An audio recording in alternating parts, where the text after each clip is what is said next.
Hello, everyone. Welcome to Tony Talks. Good morning, good afternoon, good evening, wherever you are watching me from. Thank you for tuning in. We appreciate you. Thank you for your comments. Thank you for your like. And if you're a new subscriber here, please don't forget to hit the subscriber button so that you don't miss out on our videos. Yes, let's dive into this. Today's video is going to be, let's watch it right now. Thank you. I'll see you in my next video. Stay safe, stay blessed. I love you all. Bye. Go and show that same power. Because all this story, there will never be a witness to their story. This kind of story is supposed to make headline. The people that it's affected, there will be somebody that will say the story outside. They are always the one telling the story by themselves. Let me put his picture. I didn't remember to put the picture when I was starting. Let me put his picture on top of that thing.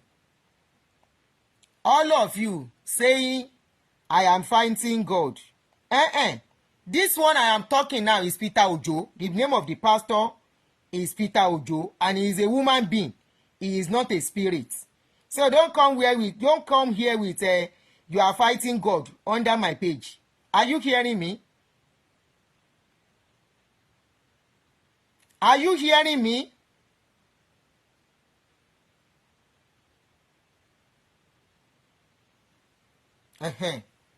So wọ́n máa fi picture ẹ̀ sínsìn pẹ̀lú àwọn DJ YK yín yẹn. Go to the hospital, go to the psychiatric home, go to Aro, go to Lagos street. Bombay person, na which time you come? The second witness don't pay. They will never have witness. Àwọn náà máa sọ story wọn fúnra wọn. Hopefully the picture picture come up. Máa gbé ẹ sójú ibẹ̀. Ẹ̀yin là ń bá wí. Broda ẹ bọ́ síbí. Ọlọ́run jẹ́ kó hàn láti ìbẹ̀rẹ̀. Peter Ojo. Na you will dey talk. No, mi ò rántí bọ́ sí YouTube. Mo gbàgbé àti lọ sórí YouTube, ẹ má bínú. Ẹ̀yin là ń bá wí. This man has spoken about it, has settled it for them. I have not had time to watch. Me, there any much time. Kí ló ń jẹ́? I saw the Amzat, Oriyomi Amzat talking about it. So I'll watch it, and if there is need, bóyá lálẹ́. But honestly, I have my reservation. But there are some things you just ignore. There is a lot. Yes, Oriyomi Amzat, mo rí tán sọ̀rọ̀ ń pa ẹ̀. So, and good afternoon, my sister Olushola Yusuf. Good afternoon. Ẹ káàsán, ṣàlàáfíà everybody wà. So, ẹ jẹ́ ká ìfìyẹn lẹ̀. Mo fẹ́ gbọ́ mi ò kàn déédéé fẹ́ sọ̀rọ̀. Ẹ rí pé àwọn kan máa ṣẹlẹ̀ nígbà mi ní déédéé dá sí. Ẹ jẹ́ kí n gbọ́. Mo rí pé Oriyomi ń bá wọn yanjú ẹ̀. Tán bá ti yanjú ẹ̀, ẹ jẹ́ ká fọ̀rọ̀ sílẹ̀. Ṣó ti yé yín? Wọ́n á bá wọn yanjú ẹ̀, but I don't think they should raise money for that guy anymore. Bóyá ẹ̀mẹ́ta abẹ́ẹ̀mẹ́rin náà ti dáwó fún bọ̀bọ̀ yẹn. Bóyá ẹ̀mẹ́ta abẹ́ẹ̀mẹ́rin náà ti dáwó fún. So Peter Ojo bá wa lọ sí Aro. Go to Aro Hospital. Yes, he needs rehabilitation and he needs to be taken care of. Something is not right with him. It doesn't sound coherent and normal to me. So probably that is what they have to look at. But wọ́n máa tún máa ṣe yẹn náà, wọ́n á tún ní kán dáwó. Èyí tán fi ń fowó ra eyín, tán fi ń fowó kọ́ ilé. Màá gbọ́ later. Witness wọn travels abroad. Tán fi ń fowó ra eyín foyín kọ́lé. Wọ́n kọ́ kọ́kọ́ tọ́jú ẹ̀ ní. Tán fi ní kó lọ fẹ́ yàwó. I was watching everything. Gbogbo àtọ́ ní kó fẹ́ yàwó náà. I personally was. Níbo ló ti rí yàwó, ta ló mú yàwó wá fún. But mo gbọ́ lẹ́ni pé wọ́n ní fún rẹ̀ ló approach ìyàwó. Tó bá jẹ́ pé fún rẹ̀ ló approach ìyàwó, á jẹ́ pé orí ẹ̀yìn pé tó some extent, but ó yẹ kán tọ́jú ẹ̀ náà kán tó fẹ́ yàwó fún. So but màá wo fídíò yẹn later. Ẹ má yẹ kí n tí sọ̀rọ̀. Màá wò ọ̀rọ̀ God of man ni. Ẹ má jẹ́ ká tanra wa, but ẹ jẹ́ kí n gbọ́ ná. Ẹ jẹ́ kí n gbọ́ everything. Ṣé ti gbọ́? Ẹ jẹ́ má jẹ́ kí n rush. Tí n bá lè jáde mọ́ lẹ́nìí, á jẹ́ wípé I don't know. Ó dìgbà tí n bá dé nìyẹn. Ó dìgbà tí n bá dé nìyẹn. Ó dìgbà tí n bá dé nìyẹn. But you see this ẹ wò. So ẹ jẹ́ kí n máa lọ, time up. So ẹ̀yin gan ọmọ God of man. A ti gbọ́ tó ti tó. Ẹ̀yin ọmọ God of men. Either you accept what I'm doing on my page or you leave my page. Not everybody will sleep and put their head in the same place. This God of men, all these your God of men have done enough damage in that country among our people. Now all of them are rushing to abroad now because they know business is not as usual. It's no more as usual in Nigeria. Then they pursue people come abroad. But I won't blame them for that. For coming to abroad to come and exploit and prey on you. That's your problem. If you are working 16-hour shifts, working 12-hour shift as a 40-something-year-old, 50-something-year-old, and one pastor will be somewhere, he doesn't want to work. He say God call him to do ministry. And you can't they take your sweat. Then they take your sweat, buy mortgage, buy property. That is your problem. For example, there was this somebody they told, a church they told me here in America that they bought. And the government told them there is something they have to do before that building can be, the building can be approved for them to continue to use it.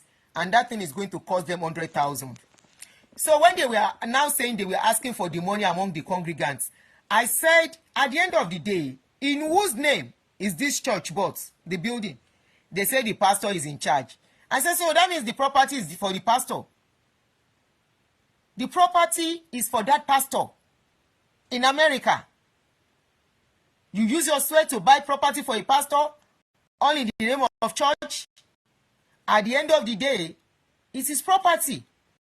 When he's ready, he doesn't want to continue, he will sell it off. And there's nothing you can do.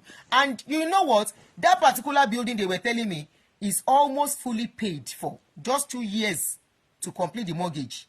They were really rushing the mortgage. Rushing it. 2 years time to it. Now that one they vex me. Because putting LTU, the way this Peter Ojo spoke was as if hospital is useless. I challenge any one of them. They say at the name of Jesus, miracle will happen. I challenge them. Let them command and use the name of Jesus to provide them daily meal. 1 month, let them not work. Let them not work. Let them not touch the money in their account.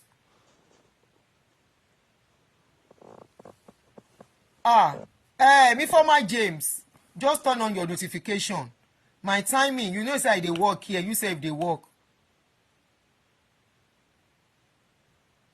And your Fiadeleye said they will come abroad and then went back and go back to Nigeria to start real estate after making a hell of a money. Because they are smart. But anymore. They only have a better way of doing that. Not a better way. They only have a legalized way.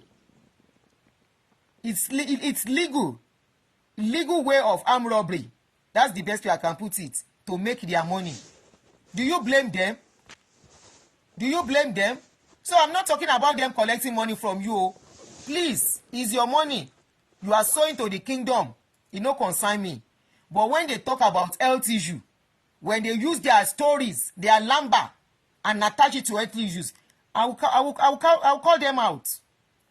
How can somebody say, if na so, madness they heal? Go to all these celestial people and those white garment churches. You see the way they chain people down. People that ordinary medication will sort out. God bless you. Legalized way of scamming. God bless you, my sister. And my brother, Bombay. Medication. Maybe it's because some people are not sleeping well. That it will turn to mental issue. Depression. Sadness. Overthinking. Anything can lead to mental illness. At least serious one that will make people start misbehaving and all that. All they need most times is medication, counseling, therapy, and all the rest.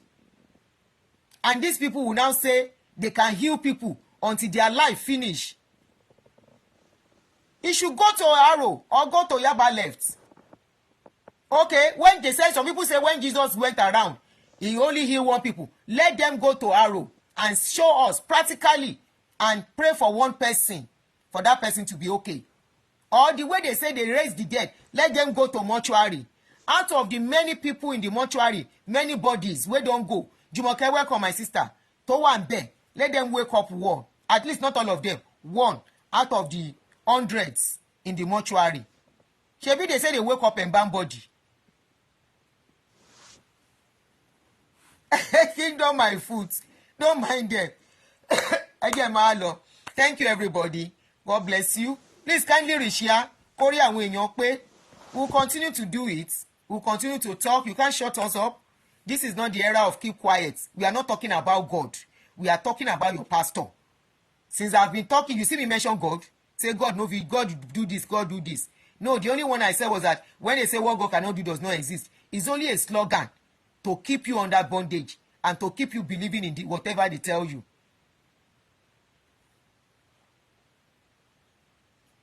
Our nonsense people, out of their wickedness, they will destroy people's lives and they don't care. If you by now you don't know that you are only a product that they are collecting money from. ATM, they guessing one, you don't matter to them. You don't matter to them. You don't. I won't stop anybody not to go. I won't say don't go. I won't say go. That is not my business. It's your prerogative. But when it comes to them toying with people's lives, me, I will talk. I will talk. Because ẹni tó bá wọ bàtà irú bàtà yẹn ló mọ bó ṣe rí. You had that man, what is this man? One of the MFM people that came out. You see as they cause. He said to saying no, if you no go church in life. If you have not experienced bad side of it, you cannot say the people that have experienced it, you can't tell them, you can't rubbish their experience. Millions of you gather under this my page. You cannot rubbish my experience and my pains and the pains of those people and the pains of the likes of the ones that cannot open their mouth to talk again, that are in the grave. The likes of Ayoka, or that lady that was paralyzed that I've not heard from again. Maybe that lady has why I've called a number, nobody is picking a number. You cannot rubbish the pains of that lady that was paralyzed from going to camp for program, ministers meeting, and on the road, the bus they took had accidents and the church abandoned her. You cannot rubbish the pain of that kind of a person. Those are the kind of people that are giving me the motivation to continue to talk. This is my own ministry. Get it straight into your head and stop crying on my page. You think you can discourage me by calling me names? You think you can discourage me by gaslighting me? I've come this far. At this my age. What else is left? At this my age, I will be afraid to speak the truth to the younger ones. Say wetin happen. If that's your God sure for you, I keep saying it. If that's your God sure for you, if that's your God sure for your pastors, instead of them coming to social media to abuse me, because I've seen one or two of them that did video for me, I just ignore. If it's sure for them, instead of them joining me to come and scream on social media, let them pray. They have power, right? Let them pray for that their power to finish me. I have done that challenge many times. I saw one come to social media. He was screaming because of the video I did for Baba. Am I lying? When Baba was saying we have all sinned against God, I said, no, Baba, we did not sin against God. You and the politicians are the ones that sin against God in that country. Talk to yourselves. We didn't sin against God. What did my children do to suffer? What did I do to be suffering? What did I do, God? I see God, I step on his toes. I climb in head, I slap in face. That God will say I offend them, come they suffer me. I say no. I say it's the people in our country Our politicians and leaders that are suffering us, including you pastors that are going around them, working with them, following them up and down. You finish that country. And I'm saying, God forgive us. So, Oluwa dáríjì wá, àti share. I say, no, we no share. We no sin against God. We no sin against God. If you dey look for country, according to what you have in the Bible, according to what they wrote in the Bible, if you dey look for country where you fit say this one don sin against God, na inside there the place we dey so. Outside, man to man, woman to woman, they enjoy their life like no tomorrow. If they like on the streets, then go kerewa. Now so then they live their life without giving no roots. And yet things are working. The sin, the kerewa wey they do on the streets of their streets, e no destroy their country, e no scatter the country. People dey even run come inside the country. So wetin we do for Nigeria? Wetin we do? Then they kpai for Nigeria, then they kpai for here. Wetin we do? That they are not telling us, Oluwa dáríjì wá o, forgive us o, àwa mọ̀ pa ṣẹ̀ sí yín. Yes, we know we have sinned against you, God. We know. All of us. I say no, not all of us. Instead of them to face the authority, but they cannot face them. Wọ́n ti jọ gbórí ilẹ̀, wọ́n ti jẹ, wọ́n ti jọ gbórí ilẹ̀, wọ́n ti jọ mu, wọ́n ti jọ gbórí ilẹ̀, wọ́n ti ṣe àìmọye nǹkan tí ò ṣe tí ò gbọdọ̀ hàn síta. They have chopped together, eat together, do a lot together that must not come to the surface of the public. That's why they can never talk to the truth to them. They know what is going on. If not, maybe all of them join hand, finish all public school in that country. All of them, they don't finish the public schools. All of them are now establishing school up and down. Yeah, set of people. They shall no one make poor people exist in that country again. And it's so sad saying that these poor people, now then they cry. Go and look at them. Now then they cry. Some you go see them, go say, "Shey na the person where they insult me be this." I saw one girl. In fact, I cannot. And my house is a better person when I get house for Nigeria, because when I travel, now the clothes where I buy for my pikin, I dey buy for my house help. Now the same shoe, I go buy the senior one, buy the junior one. Now so my house help, nobody they know say them be house help. I see the girl. I say now this one they insult me. This one where mama they do cleaner. This one where be say whether na ugu in mama carry for street, ugu wey don reach 2,000. Now in they call insult person for social media. I say, I pity your life. So now the same life your mama live, you sef won't live. Begin go from one prayer house to the other, to look for miracle instead of you to go and work and manage your resources. You can get out of poverty. Yes. And getting out of poverty doesn't mean you have to be a billionaire. You can get out of poverty and be self-sufficient by the way you manage. And if you now want to be a billionaire, that is when people start scamming and all that.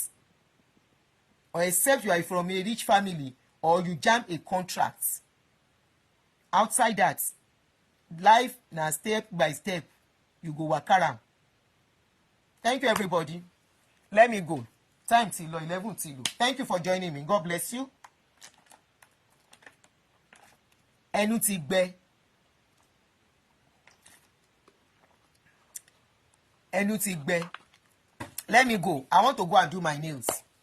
And I still have one or two.